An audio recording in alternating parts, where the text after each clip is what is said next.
सकाळी सांगितलं आपल्याला की महाराष्ट्र नवनिर्माण सेना आणि शिवसेना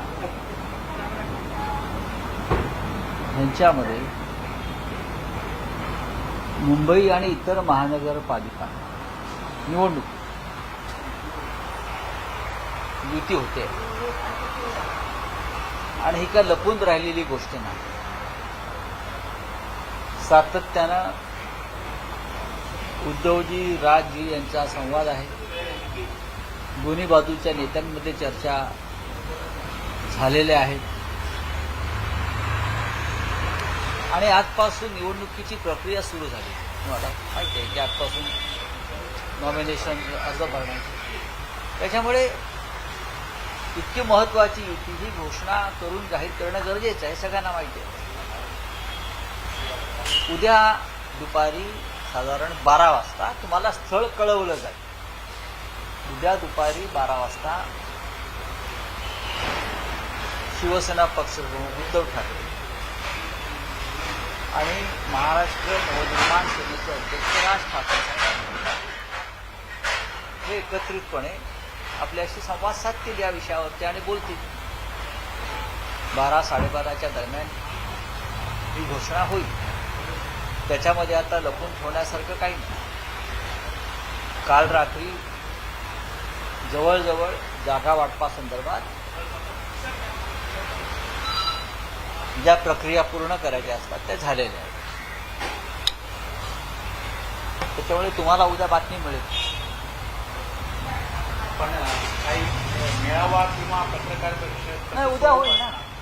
उद्या तुम्हाला सगळ्यांना आमंत्रित केलं जाईल. आता सुरू आहे साहेब, म्हणजे पत्रकार परिषदच आहे ती. त्यानुसार मुंबईसह अशा किती महापालिका आहेत ते ठरलंय की ते एकत्र लढणार? आम्ही या क्षणी जी चर्चा करतोय ती मुंबई, ठाणे, कल्याण डोंबिवली, नवी मुंबई, मीरा भाईंदर, नाशिक आणि पुणे या प्रमुख महानगरपालिकांमध्ये नक्कीच आम्ही एकत्रित लढण्याचा निर्णय घेतलेला आहे आणि त्या संदर्भात स्थानिक पातळीवरती चर्चा दोन्ही बाजूच्या नेत्यांच्या कार्यकर्त्यांच्या जवळजवळ संपलेल्या आहे. साहेब, पण पुण्यामध्ये 2 राष्ट्रवादी एकत्रित यायची तयारी सुरू आहे. तुमची त्याला सहमती असणार आहे का? जर अलायन्स आमच्याशी चर्चा झाली तर आम्ही त्याच्यावरती मत व्यक्त करू. माननीय राज ठाकरे यांच्याशी चर्चा करताना आम्ही कोणाला विचारलं? हा आमचा प्रश्न आहे. आता शरद पवारांची काँग्रेस आणि अजित पवारांची काँग्रेस जी काय राष्ट्रवादी काँग्रेस यात भारतीय जनता पक्षाच्या महायुतीची घटक आहे आणि शरद पवार साहेब हे जातीय शक्तींच्या विरोधामध्ये, जातीयवादी शक्तींच्या, मग मोदी असतील, अमित शहा असतील यांच्या राजकारणाचा त्यांना भयंकर तिटकार आहे आणि त्याविरुद्ध ते आमच्याबरोबर संघर्ष करतात. मोदी आणि शहा हे लोकशाहीचे मारेकरी आहेत असं पवार साहेबांचं म्हणणं आहे. या देशात लोकशाही राहिलेली नाही आणि ती या 2 नेत्यांमुळे. असं एकंदरीत मला पवार साहेबांची भूमिका कायम दिसलेली आहे आणि देशाच्या संविधानाच्या रक्षणासाठी जे आम्ही एकत्र आलो त्यात माननीय शरद पवार हे महत्त्वाचे आमचे मार्गदर्शक आहेत आणि संविधानाच्या मारेकऱ्यांच्या गटामध्ये अजित पवार आहेत.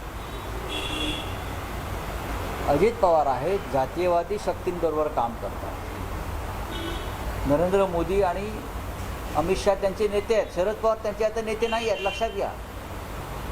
त्यांचे नेते आता देवेंद्र फडणवीस, नरेंद्र मोदी आणि अमित शहा आहेत. अशा शक्तींबरोबर त्या शक्तींच्या विरोधात शरद पवारांची विचारधारा कधी जमली नाही. ते त्याविरुद्ध संघर्ष करत आहेत. त्याच्यामुळे आता पुण्यात काय घडतंय स्थानिक पातळी, खरं म्हणजे अशी युती झाली तर महायुतीत राहण्याचा अजित पवारांना अधिकारच नाही किंवा सत्तेत राहण्याचा अधिकार नाही. नरेंद्र मोदी आणि अमित शहानी माननीय शरद पवार साहेबांवरती कोणत्या प्रकारची वक्तव्य केलेत आपल्याला माहिती आहे, जे महाराष्ट्राला मान्य नाही, अजिबात मान्य नाही. आता महायुतीतून ते परत महाविकास आघाडीशी युती करत असेल या पद्धतीनं तर महायुतीच्या नेत्यांना विचार करावा लागेल नक्की कोण कोणाबरोबर आहे आणि कोणती विचारधारा कुठे मिसळते. नाही, पण राऊत साहेब तुम्ही म्हणतात की महायुतीत समजा विचार करावा लागेल, त्यांना महायुतीत राहण्याचा अधिकार नाही, तर तोच मुद्दा शरद पवारांच्या बाबतीतही लागू होतो ना. महाविकास आघाडीत राहण्याचा शरद पवारांना अधिकार आहे का? कारण तेही अजित पवारांशी युती करतात. नाही, आणि मुळात तुम्ही पण जाणार आहात का त्यांच्यावर? आणि हा मुद्दा उपस्थित आम्ही जाणार नाही. आम्ही जाणार नाही. पुण्यामध्ये शिवसेना आणि मनसे हे एकत्र लढतील. काँग्रेस आमच्याबरोबर येणार असेल तर आम्ही नक्की त्यांच्याबरोबर चर्चा करू. आतापर्यंत पुण्यामध्ये काँग्रेसची चर्चा झालेली आहे, सुरू आहे. हे पण सांगतो, नाशिकमध्ये काँग्रेसची चर्चा सुरू आहे. मीरा भाईंदर किंवा अशा अन्य ठिकाणी काँग्रेसची चर्चा आमची सुरू आहे. त्याच्यामुळे शिवसेना आणि मनसे ही युती तर होणार आहे.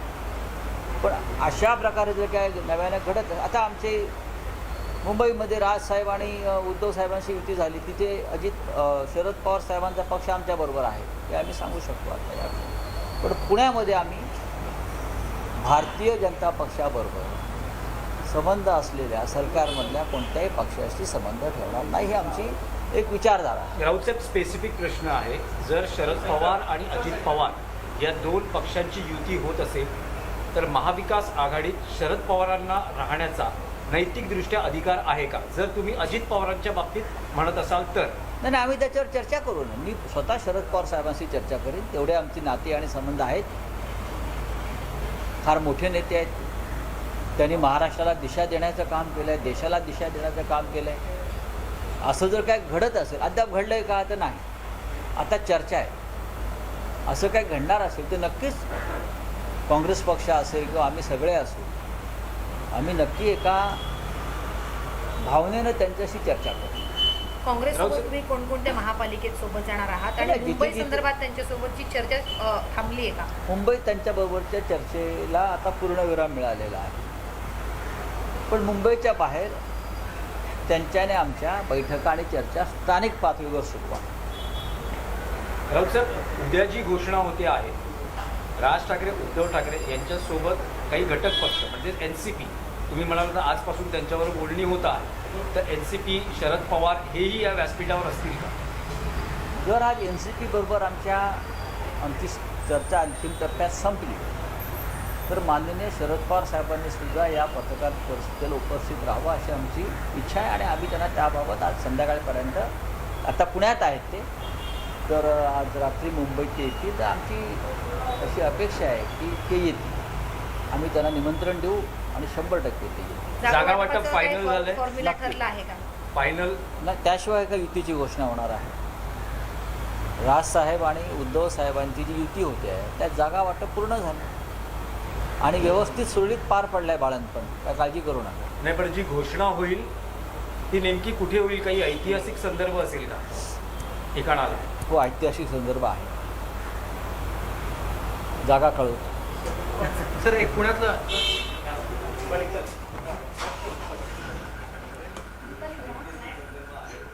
मुंबईमध्ये आमच्यासोबत शरद पवारही आहेत असं राऊतांनी सांगितलेलं आहे. आणि त्याचबरोबर नाशिकमध्ये आमची काँग्रेससोबत चर्चा सुरू आहे आणि इतरही काही ठिकाणी त्यांच्यासोबत चर्चा सुरू असल्याचं संजय राऊत यांनी सांगितलंय. तर असेच महापालिकेच्या महाआखाड्यातील प्रत्येक अपडेट आपण न्यूज 18 लोकमतच्या माध्यमातून बघत राहणार आहोत. मात्र त्याआधी थांबूयात एका छोट्याशा ब्रेकसाठी.